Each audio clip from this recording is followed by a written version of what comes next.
Assalamualaikum warahmatullahi wabarakatuh. Perkenalkan, nama saya Adirani Jafar dengan NIM 51704111037, Prodi Informatika. Di sini saya akan menjelaskan materi tentang pengantar desain interface atau desain antarmuka dan perancangan antarmuka. Saya membuat video ini untuk memenuhi tugas mata kuliah desain interface dengan dosen pengajar yaitu Bapak Dosen Yoga Sahria Eskom Mkom.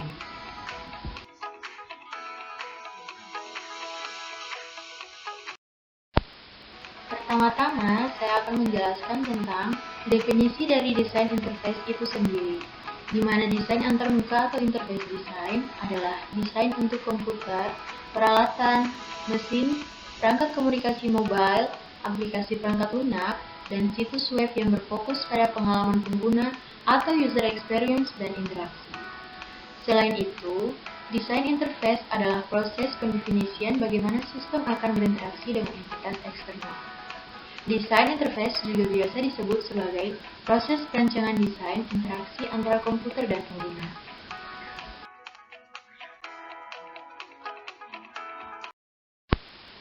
Selanjutnya, saya akan jelaskan tentang tujuan dari desain antarmuka pengguna. Tujuannya adalah untuk membuat interaksi pengguna sesederhana dan seefisien mungkin dalam hal mencapai tujuan pengguna atau apa yang sering disebut dengan user-centered design. Berikut fokus desain antarmuka.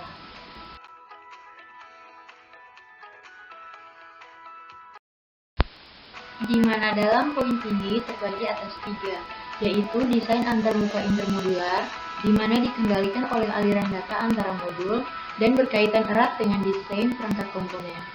Yang kedua, desain antarmuka eksternal, yakni antarmuka antar aplikasi dan antarmuka antar perangkat lunak dan produsen dan atau konsumen informasi non-manusia.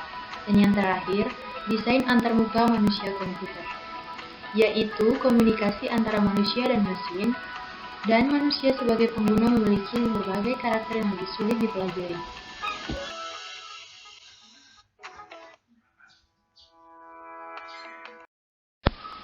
Selanjutnya, analisis antarmuka. Analisis antarmuka berfokus pada profil para pengguna yang akan berinteraksi dengan sistem atau perangkat lunak. Untuk masing-masing kategori pengguna, kebutuhan-kebutuhan dipahami lebih dalam untuk dapat memahami perspektif sistem untuk masing-masing pengguna. Perancangan antarmuka pengguna harus dapat mengatasi permasalahan sebagai berikut. Pertama, orang-orang atau para pengguna akhir yang akan berinteraksi dengan sistem melalui antarmuka pengguna yang dimilikinya. Yang kedua, pekerjaan-pekerjaan yang harus dilakukan oleh para pengguna akhir. Yang ketiga, isi yang harus dipresentasikan sebagai bagian dari suatu antarmuka pengguna. Dan yang terakhir, lingkungan tempat pekerjaan-pekerjaan yang akan dikerjakan. Berikut analisa dan perancangan antarmuka.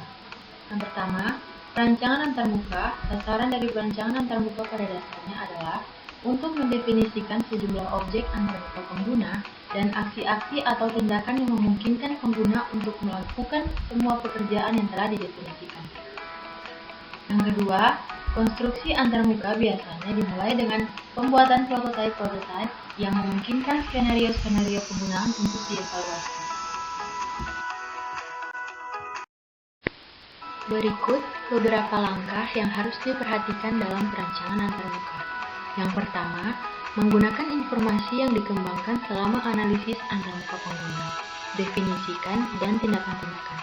Yang kedua, definisikan event atau tindakan-tindakan pengguna yang akan menyebabkan keadaan antarmuka pengguna berubah dengan melakukan pemodelan perilaku. Yang ketiga, perlihatkan masing-masing keadaan antarmuka pengguna seperti yang akan dilihat pengguna. Yang terakhir, perkirakan bagaimana para pengguna akan menafsirkan keadaan sistem dari informasi-informasi yang disediakan melalui antarmuka pengguna.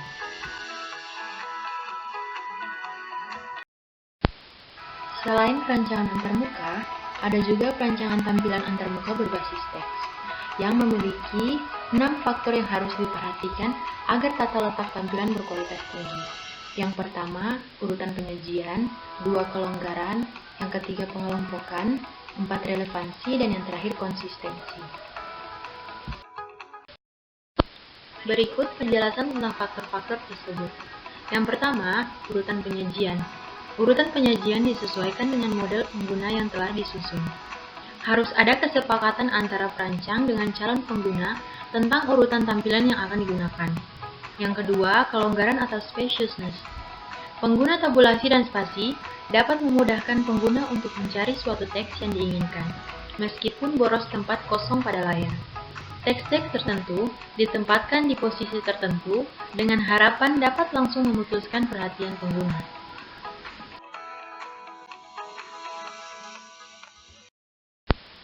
Selanjutnya, pengelompokan. Pengelompokan data yang saling berkaitan untuk mempermudah penstrukturan layar tampilan secara keseluruhan. Petunjuk adanya pengelompokan data bisa menggunakan beberapa karakter khusus.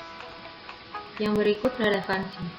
Menampilkan pesan-pesan yang relevan sesuai dengan topik yang sedang ditampilkan di layar. Yang terakhir, kesederhanaan. Memberikan kemudahan bagi pengguna dalam memahami informasi yang ditampilkan. Berikut contoh rancangan tampilan berbasis teks.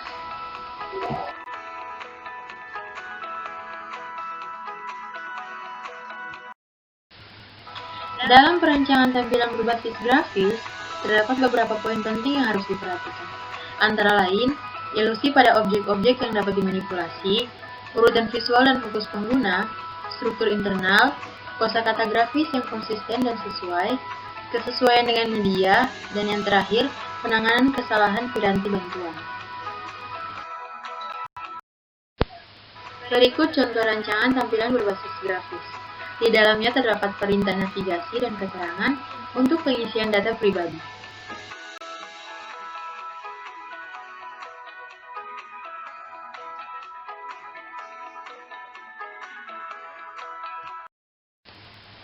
Selanjutnya, jenis antarmuka komputer.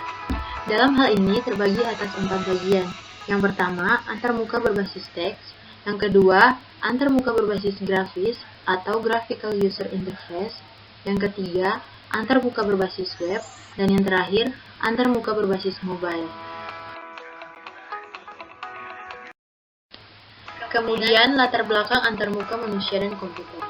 Yang pertama, manusia atau user ingin bisa mengoperasikan komputer meskipun awam dengan komputer itu sendiri.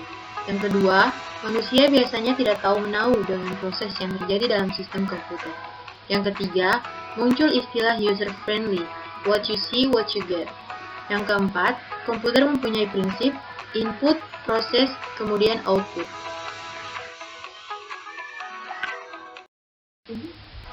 Pembahasan selanjutnya adalah human-computer interaction.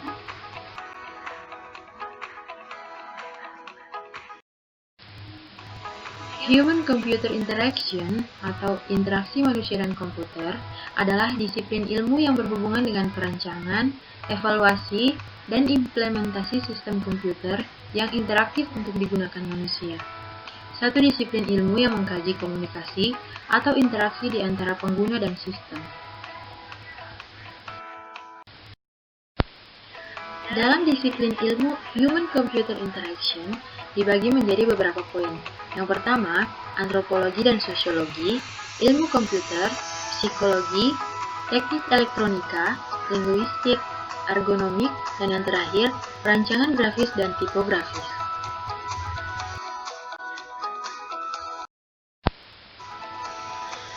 Berikut penjelasan tentang poin-poin tersebut. Yang pertama, ilmu komputer membahas tentang perancangan aplikasi dan rekayasa atau perancangan antarmuka untuk digunakan oleh manusia dengan mudah.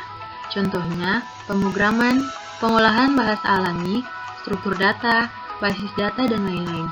Yang kedua, psikologi membahas tentang teori proses kognitif dan analisis empiris tentang perilaku pengguna. Misalnya, penggunaan kebiasaan baiknya, menggunakan persepsi dan pengolahan kognitif, keterampilan motorik, jodoh antara mesin dan komputer. Selanjutnya, antropologi dan sosiologi membahas tentang interaksi antara teknologi, kerja, dan organisasi, misalnya di kantor. Selanjutnya, perancangan grafis dan tipografi. Sebuah gambar dapat bermakna sama dengan 1000 kata. Dalam manusia dengan komputer, digunakan sebagai sarana dialog yang efektif.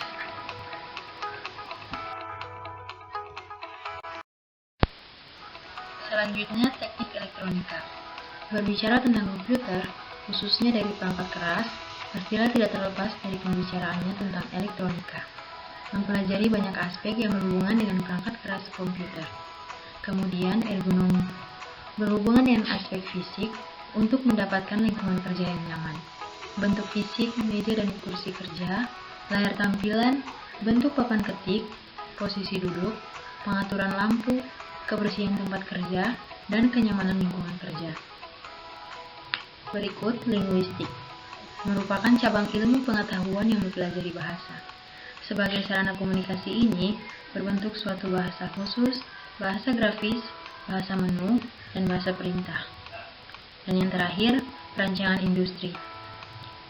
Dalam perancangan ini membahas tentang produk-produk interaktif dengan semakin berkembangnya teknologi layar tampilan, penggunaan layar sentuh menjadi semakin populer dan multitasking.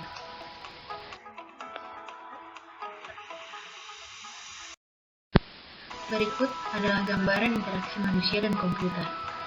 Di dalamnya terdapat manusia, hardware atau perangkat keras, dan software atau perangkat lunak.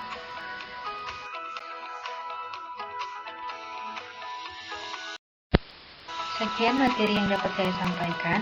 Berikut referensi yang saya gunakan bersumber dari materi yang dibagikan di Google Classroom dan Internet. Kurang lebihnya saya mohon maaf. Wassalamualaikum warahmatullahi wabarakatuh.